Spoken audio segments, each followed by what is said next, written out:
আরো একটা খবর ব্রেক করছি আমরা। 53 দিন পার, শাহজাহানের টিকি ছুঁতে পারেনি পুলিশ।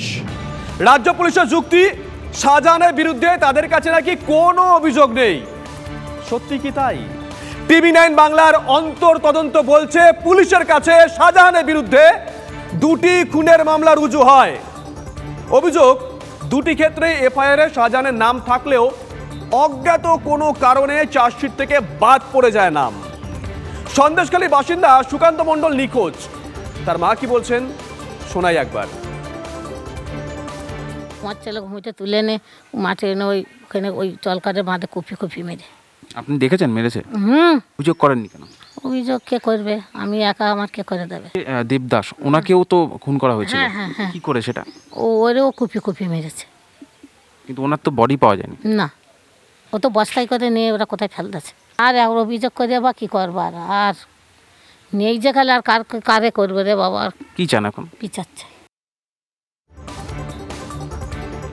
না, অভিযোগ এখানেই শেষ নয়, অভিযোগ এখানেই শেষ নয়। পাশের বাড়ির সুপ্রিয়া গায়েন মণ্ডলের স্বামী দেবদাস মণ্ডলকে অপহরণ করা হয়, তারপর বছরখানেক কোনো খোঁজ মেলেনি। নদীর ধারে একটা মাথার খুলি আর কিছু হাড়গোড় উদ্ধার হয়েছিল বেশ কয়েকদিন পর। হাইকোর্টের নির্দেশে তদন্তভার যায় সিআইডির কাছে। ডিএনএ রিপোর্টে দেহাংশ দেবদাসের বলে প্রমাণিত হয়। কি বলছেন গ্রামের বাসিন্দারা শোনাই। অপরাধ বলতে এরা বিজেপি পার্টিও করতো না, দেবদাস তৃণমূলই করেছিল। কিন্তু দেবদাসকে মারার উদ্দেশ্য, ও ভয়ে পালিয়ে যাচ্ছিল যে গ্রামে গন্ডগোল হচ্ছে, তাকে ওই রাস্তাতে ধরে নিয়ে নেয়। আর প্রদীপ অ্যাকচুয়ালি ও ছেলেটা আরএসএস করতো। তো এখনো কি সেই ভয়টা আপনার মধ্যে আছে? ভয় আমাদের কেন, সবার গ্রামে টোটাল ভয় আছে।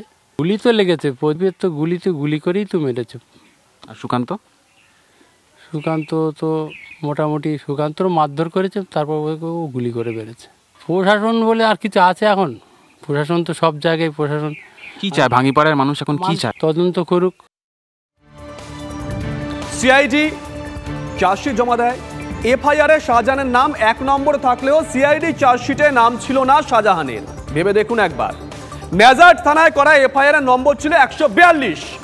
এফআইআরটি দায়ের হয় 2019-এর 9 জুন। শাহজাহানের নাম চার্জশিট থেকে বাদ পড়ার পর থেকেই গ্রাম ছাড়া দেবদাসের পরিবার। সুজয় পাল আমাদের সঙ্গে রয়েছেন, আমাদের সহকর্মী। সুজয়, নামটা বাদ পড়েছিল কেন সিআইডি দায়িত্ব নেওয়ার পর? দেখো, কোনো অজ্ঞাত কারণেই সে নাম বাদ গিয়েছিল। তার কারণ যে নামটি বাদ গিয়েছিল সেটি হলো সেই শাহজাহান শেখের নাম। সেই শাহজাহান শেখের নাম 3টি খুনের ঘটনায় পরপর জড়িয়েছে। প্রদীপ মণ্ডল, সুকান্ত মণ্ডল এবং দেবদাস মণ্ডল, তারা একই পাড়ার বাসিন্দা। এই ভাঙিপাড়ায় পরপর তাদের বাড়ি।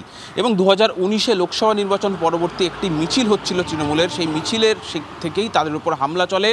এলোপাথারি গুলি করে তাদের বাড়ি থেকে কিছুটা দূর, যেখানে জলকর বা তারা যেটাকে ভেড়ি বলেন, সেই ভেড়ির মধ্যে নিয়ে গিয়ে তাদেরকে গুলি করে কুপিয়ে খুন করা হয়। সুকান্ত মণ্ডল, তার দেহ পাওয়া যায়, কিন্তু তার মা, বয়স্ক বৃদ্ধা মা, একা থাকেন, সাহস পাননি অভিযোগ করার। দেবদাস মণ্ডলের ক্ষেত্রে তার পরিবার অভিযোগ করেছিল, কিন্তু সুরা হলো কোথায়? শাহজাহান শেখ, যার নামে মূল অভিযোগ, সেই শাহজাহান শেখের নামই চার্জশিট থেকে সিআইডি বাদ দিয়েছিল।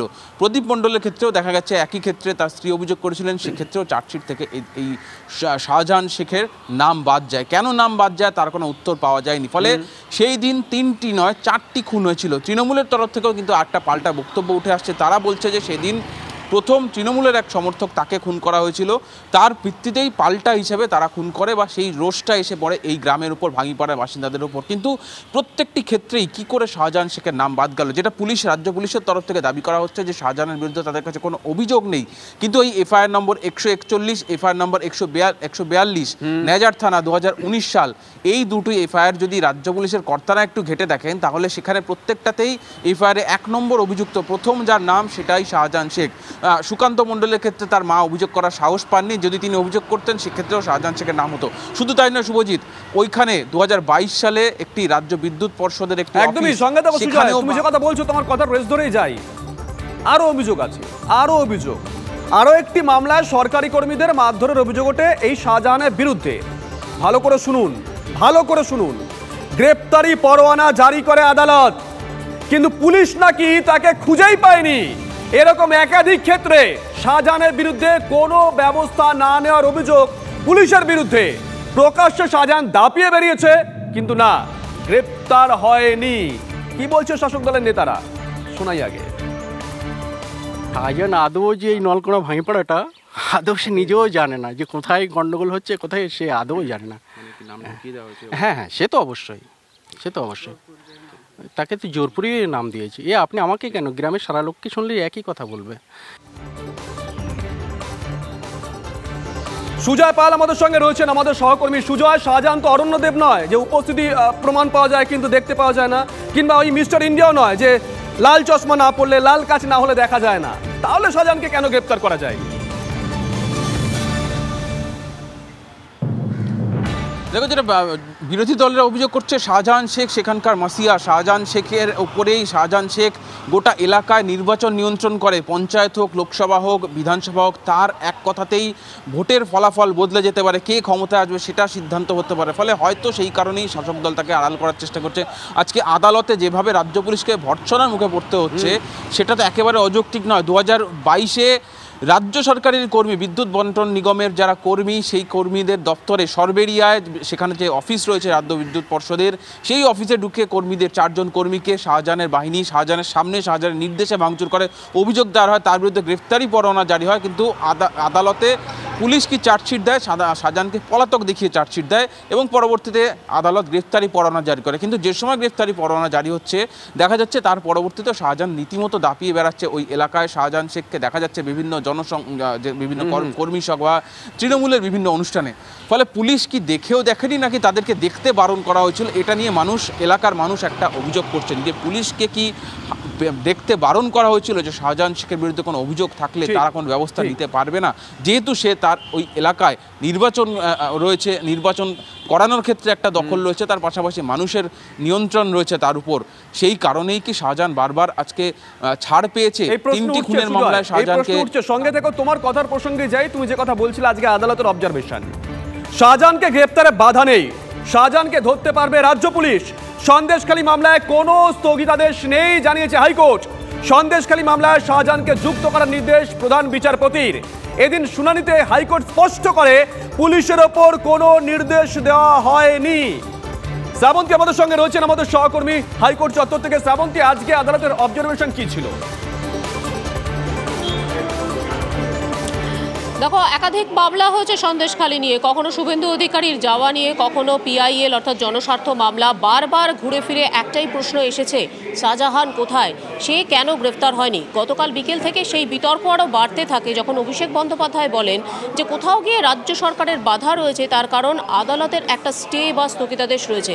এদিন আইনজীবীরা এটা স্পষ্ট করতে চান যে কোনো ধরনের স্টে আছে কিনা। প্রধান বিচারপতি পরিষ্কারভাবে জানিয়ে দিয়েছেন যে শাহজাহানকে গ্রেফতার করতে কোনো ধরনের স্থগিতাদেশ নেই। আদালত এমন কোনো পর্যবেক্ষণ করেনি যেখানে এই স্টে রয়েছে। একাধিক প্রশ্ন উঠে আসবে যে শুধুমাত্র একটি মামলার ক্ষেত্রে, যেটি ইডির যারা আধিকারিক ছিলেন তারা যেহেতু মার খেয়েছিলেন, সেই মামলাটির ক্ষেত্রে যদি স্থগিতাদেশ থেকেও থাকে, তাহলেও এই 50 দিনের মধ্যে আর কি কোনো এফআইআর করা সম্ভব হয়নি, যার জন্য শাহজাহানকে গ্রেফতার করা যাচ্ছে না, এই প্রশ্ন থাকছে। একই সঙ্গে প্রধান বিচারপতি কোথাও গিয়ে শাহজাহানকে সামনে আনা জরুরি এটাই বুঝিয়েছেন। তার জন্য এই মামলায় অর্থাৎ জনস্বার্থ মামলায় শাহজাহানকে পার্টি করার নির্দেশ দেওয়া হয়েছে। প্রত্যেকটি সংবাদপত্রে শাহজাহানের বিরুদ্ধে একটি পাবলিক নোটিশ থাকবে, সেখানে জানানো হবে যে এই মামলায় তাকে যুক্ত করা হচ্ছে। তিনি এই কথা বলেছেন। প্রধান বিচারপতি জানাচ্ছেন যে দেখা যাচ্ছে যে তিনি আগাম জামিনের জন্য আবেদন করছেন, অথচ তিনি পালিয়ে বেড়াচ্ছেন।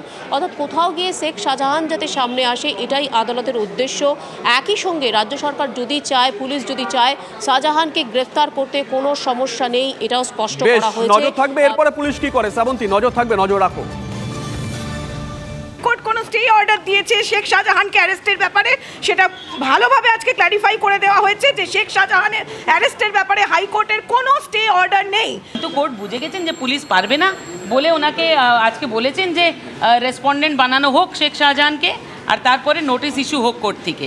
এবার দেখবেন আজকে আমরা শুনছি নাকি পুলিশ বলেছে এফআইআর আছে শাহজাহানের এগেনস্টে, সেটা এতদিন পরে আজকে শুনছি আছে। তো নেক্সট হিয়ারিংয়ের আগে আপনি দেখবেন এই পুলিশ শাহজাহানকে এখন বের করে নিয়ে আসবে যে পেয়ে গেছি শাহজাহান পেয়ে গেছি। এদিকে কোর্টের নির্দেশের পরেই পুলিশের তৎপরতা। বসিরহাটের এসপি জানিয়েছেন শাহজাহানের বিরুদ্ধে অভিযোগ পেয়েছেন, এফআইআর হয়েছে। জানার ক্ষেত্রে আপনারা কোনো এফআইআর করেছেন? হ্যাঁ হয়েছে, আমরা কমপ্লেন্টস পেয়েছি গতকাল অবধি। আমরা এই কমপ্লেন্টসগুলো আমরা দেখছি, যে যে অ্যাকশনেবল ইনপুটস আছে আমরা ওতে এফআইআর করছি। হাইকোর্টের নির্দেশের পর শাহজাহানকে গ্রেপ্তার করা উচিত পুলিশের, বললেন রাজ্যপাল CV Ananda Bose. What the court has said is the last word on this, for a decision given by the Honorable High Court, which means the culprit has to be arrested. There is no excuse for not arresting. He will be arrested. He should be arrested. আইনজীবী সাংসদ বিকাশ রঞ্জন ভট্টাচার্যের সঙ্গে আমরা কথা বলেছিলাম, তিনি কি বলেছেন শোনাই। কোনো আইনগত বাধা নেই, আসলে ওরা শাহজাহানকে নিজেদের আশ্রয়ে রেখেছে, পুলিশ প্রোটেকশনে রেখেছে। এখন মানুষের বিক্ষোভের ফলে লাঠির বাড়ির ভয়ে এখন এইসব কথা বলছে, আর কিচ্ছু না।